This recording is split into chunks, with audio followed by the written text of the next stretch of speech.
নমস্কার বন্ধুরা, Monica's food খাজানাতে সবাইকে স্বাগত।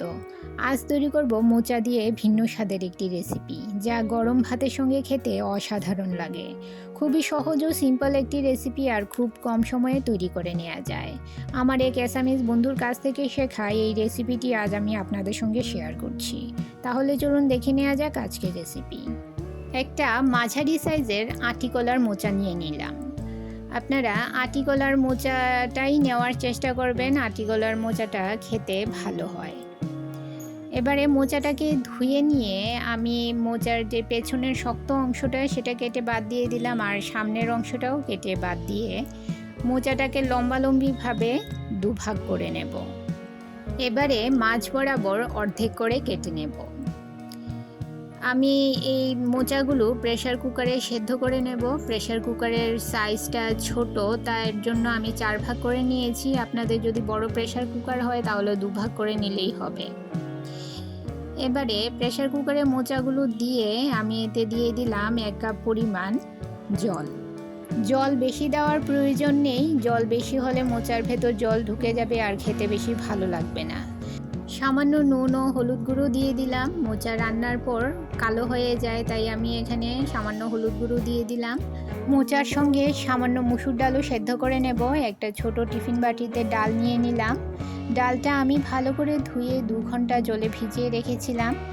ডাল রান্না করার আগে জলে ভিজিয়ে রাখলে ডাল খুব তাড়াতাড়ি সেদ্ধ হয়ে যায়। দিয়ে দিলাম সামান্য নুন।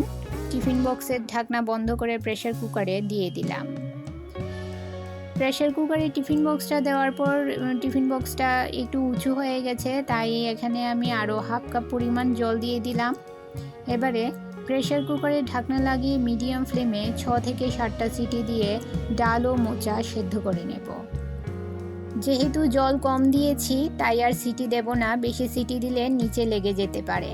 গ্যাসের ফ্লেম বন্ধ করে কুকার ঠান্ডা করে নেব। গ্যাসের চুলায় কড়াই বসিয়ে 1 চামচ সর্ষের তেল গরম করে নিয়েছি। তাতে 3-4টে শুকনো লঙ্কা ও 7-8 কোয়া রসুন মিডিয়াম ফ্লেমে লাল লাল করে ভেজে নেব। রসুন ও শুকনো লঙ্কা ভাজা হয়ে গেছে, এবারে এগুলোকে তেল থেকে সরিয়ে রাখবো। প্রেসার কুকারের ঢাকনা খুলে নিলাম। মুসুর ডালের বাটিটা বের করে নেব। এবারে মোচাগুলো জল থেকে তুলে নেব। আমার চ্যানেলে নতুন বন্ধু হয়ে থাকলে চ্যানেলটি সাবস্ক্রাইব করে পাশে থাকা বেল আইকনটি প্রেস করুন, আর নোটিফিকেশন অল করুন পরবর্তী ভিডিওর আপডেট পেতে। মোচা সেদ্ধ করার সময় টোটাল 1.5 কাপ জল দিয়েছিলাম চায়ের কাপে।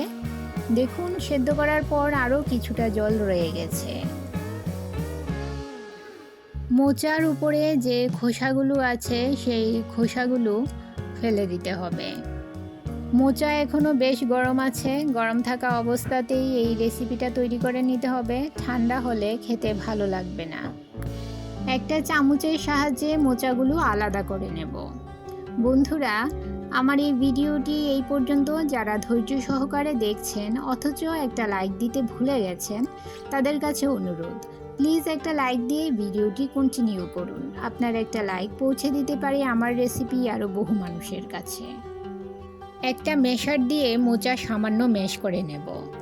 আমরা জানি মোচা আমাদের স্বাস্থ্যের জন্য খুবই উপকারী, আর এই মোচা দিয়ে নানান রকম রেসিপি তৈরি করা যায়।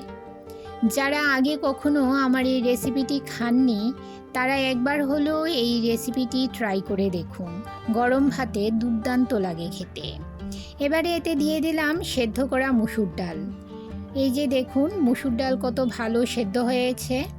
আর দিয়ে দিলাম একটা মিডিয়াম সাইজের কুচনো পেঁয়াজ।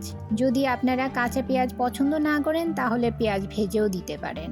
আর দিয়ে দিলাম 1 চামচ কুচনো কাঁচা লঙ্কা ও 1 চামচ ভাজা সর্ষের তেল। যে তেলে আমি শুকনো লঙ্কা ও রসুন ভেজেছিলাম সেই তেলটা দিয়ে দিলাম, আর ভাজা শুকনো লঙ্কা ও রসুনগুলো দিয়ে দিলাম। দিয়ে দিলাম কিছু ধনেপাতা কুচি ও সামান্য নুন। মোচা সেদ্ধ করার সময় নুন দিয়েছিলাম, আর ডাল সেদ্ধতেও নুন দিয়েছিলাম, তাই নুনের পরিমাণটা একটু কমিয়ে দিলাম। আর দিয়ে দিলাম 1 চামচ কাঁচা সর্ষের তেল। সর্ষের তেল দিলে এই রেসিপিটা খেতে বেশ ভালো লাগে। ভাজা শুকনো লঙ্কাগুলো হাত দিয়ে ভেঙে নেব। ভেঙে নিয়ে সব কিছু খুব ভালো করে মেখে নেব। বন্ধুরা, যারা আমার চ্যানেলটি সাবস্ক্রাইব করে আমার পাশে আছেন আর ভিডিওটি প্রথম থেকে শেষ পর্যন্ত ফুল ওয়াচ করছেন, তাদেরকে অসংখ্য ধন্যবাদ। আর যারা নতুন বন্ধু, অবশ্যই 24 ঘন্টা অপেক্ষা করবেন। 24 ঘন্টা পর আমি আসবো আপনার চ্যানেলটি ভিজিট করে আপনার পরিবারের সদস্য হওয়ার জন্য। বন্ধুরা, রেসিপিটি কেমন লাগলো অবশ্যই কমেন্ট করে জানাবেন, আর ভালো লাগলে একটা লাইক করে দেবেন আর শেয়ার করবেন আপনাদের আত্মীয় ও বন্ধুদের কাছে। তাহলে বন্ধুরা, আজকে এই পর্যন্তই। আবার দেখা হবে আরেকটি নতুন ভিডিওতে নতুন রেসিপি নিয়ে। সবাই ভালো থাকবেন, সুস্থ থাকবেন।